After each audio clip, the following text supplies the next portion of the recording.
Olá pessoal, estou de volta hoje para falar com vocês sobre hipermodernidade. Para falar sobre hipermodernidade, eu trago aqui um filósofo vivo, produzindo, muito influente, mas talvez não tão conhecido quanto mereceria ser, chamado Gilles Lipovetsky. É um francês que está aí pelo mundo, dando palestras, participando de seminários. E é muito interessante para entender nosso tempo através do olhar desse filósofo. O Lipovetsky criou esse termo hipermodernidade. Ele, diferentemente de Bauman, que não gostava do termo modernidade, adotou esse termo por um tempo e depois criou o hipermodernidade para definir um pouco do que nós vivemos hoje. Bauman usa mundo líquido. Nessa fala eu vou, vez por outra, citar Bauman porque ele é o queridinho do momento, tanto na sociologia quanto na filosofia. Cita-se muito e, como ele faleceu há pouco tempo, ele tem estado muito em evidência, inclusive nos meios aqui virtuais, na internet. Mas eu estou aqui para falar de Lipovetsky. Lipovetsky, diferentemente de uma grande parcela dos filósofos que criticam mais do que elogiam a modernidade, criticam e quase não veem elementos de destaque, de cunho positivo para falar do que nós somos hoje e do que é esse nosso tempo que nos caracteriza, que nos constitui como seres do presente, como pessoas que vivem o hoje, o agora, que afinal de contas é o tempo que nós vivemos, nós não vivemos no passado, nem vivemos no futuro, vivemos no presente. Lipovetsky consegue ver, mesmo nesse momento de hiperconsumismo, às vezes, ou de certa ausência de referenciais mais sólidos, que virou o tema das críticas da filosofia desde os frankfurtianos até hoje, passando pelo próprio Bauman, que em suas obras tece muitas e muitas inúmeras críticas à sociedade, ao individualismo e às mídias, ao mass media, à indústria cultural, que vem sendo objeto de estudo desde os frankfurtianos, como eu falei, que já trabalhavam em cima de uma crítica dela, passando por Bourdieu, passando por Baudrillard, Lyotard, enfim, vários pensadores até chegar a Bauman, que tem como um dos temas preferidos a crítica à modernidade, ou à modernidade líquida, à contemporaneidade, ou ao pós-moderno, sempre destacando elementos negativos. Lipovetsky vai falar que é impossível para nós entendermos o nosso tempo, a sociedade atual, sem levarmos em consideração a forma como nós nos relacionamos com o mundo. E a forma como nós nos relacionamos com o mundo é uma relação também de consumo. Isso é interessantíssimo, por isso eu resolvi trazê-lo neste vídeo. Para ele, o consumo é uma das facetas da nossa modernidade e é faceta também da nossa capacidade de autonomia. O sonho precário que ficou para trás com o fim da modernidade, ele, após a sua crise, trouxe essa outra faceta, que é a constituição do homem contemporâneo, ou do homem dessa hipermodernidade, passa pela relação de consumo. Nós não podemos negar que o consumo é parte da realidade, já não é de hoje, ou seja, já tem um bom tempo que uma das relações que nós temos com o mundo é o consumismo.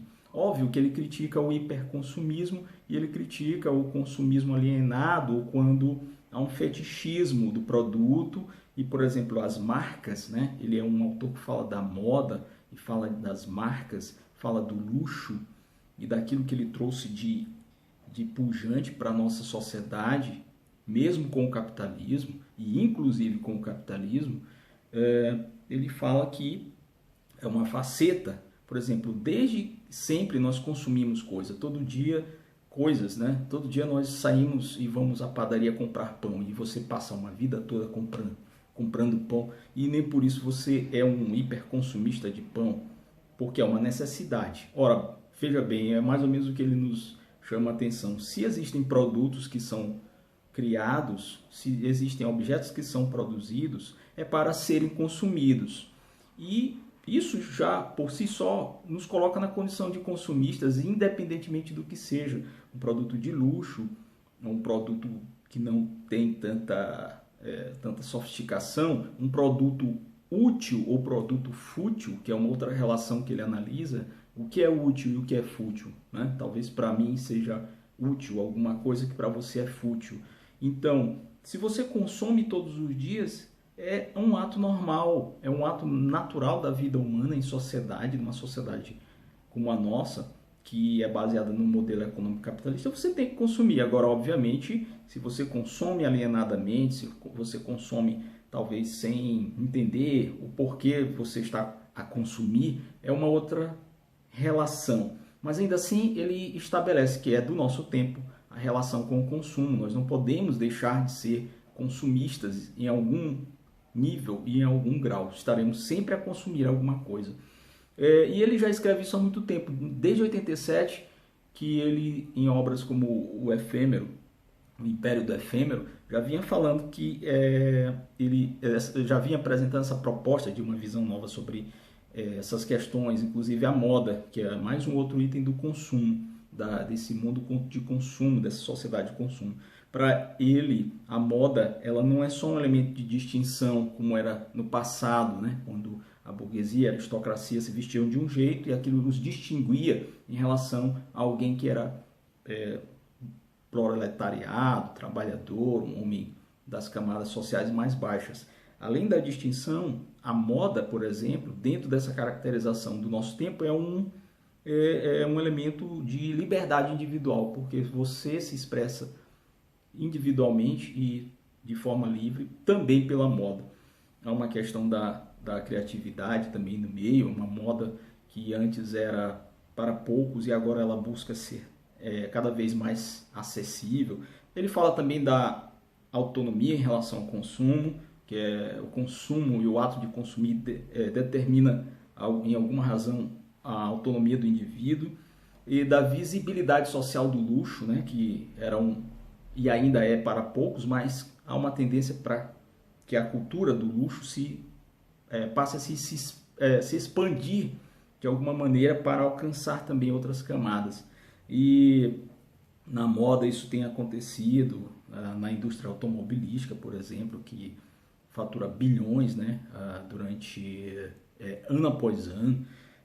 Muito interessante a visão do Lipovetsky, inclusive colocando a moda como uma instituição social, e esse sujeito hipermoderno está dentro desse espectro de coisas. Portanto, a visão que ele traz para a gente é provocativa, porque ele mesmo disse que ele veio trazer uma pedra, um tijolo, para colocar nesse enorme prédio, nessa enorme construção filosófica que tem sido feita ao longo dos anos, sempre colocando a indústria cultural, a cultura de massa e as relações de consumo como um lado negro, como um lado maléfico, e os estudos apontando sempre para os aspectos negativos, e ele consegue ser uma voz contrária a todo esse movimento que vem na filosofia já há décadas, pelo menos desde os anos 50 do século passado, com mais força, e ele mostra um outro olhar sobre a coisa. Ele não deixa de tecer críticas, como faz Bauman, como fez Bourdieu, como fizeram Baudrillard, Lyotard, como fizeram os frankfurtianos, que atacaram muito essa nossa constituição enquanto modernidade, enquanto sujeitos individualizados, né? Ele fala, inclusive, do desmantelamento de uma cultura de classes e que se põe no lugar uma cultura de marcas, né? E isso, de alguma forma, nos coloca em um outro patamar do indivíduo. Esse indivíduo que ele fala em suas obras da hipermodernidade, ele não tem tempo para o trabalho, um aspecto interessante, mas quando tem, é o indivíduo que está desempregado.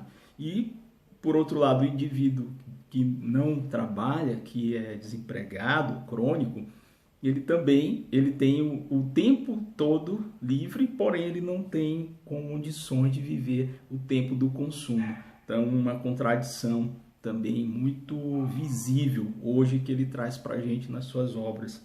Essa outra questão interessantíssima é a da hiperindividualidade, que ele não vê também como algo somente negativo, porque ele acha que a hiperindividualidade também flexibilizou uma série de relações e inclusive a possibilidade de que nós temos hoje de transitar entre culturas, sair de uma e entrar em outra e participar delas, deixar uma religião e escolher outra, uma escolha do indivíduo, deixar uma ideologia hoje e filiar-se a uma outra ideologia amanhã.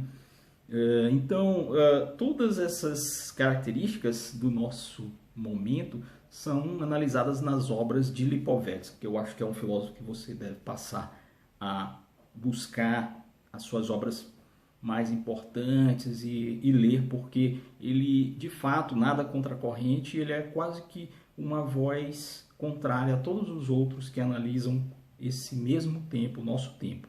Ainda assim, ele tem sido muito respeitado, está, como eu já falei, produzindo, está aí vivo, tem obras interessantíssimas e pode também ter o seu lugar agora de maior destaque na filosofia mundial a partir do momento em que essas questões puderem ser mais conhecidas e debatidas.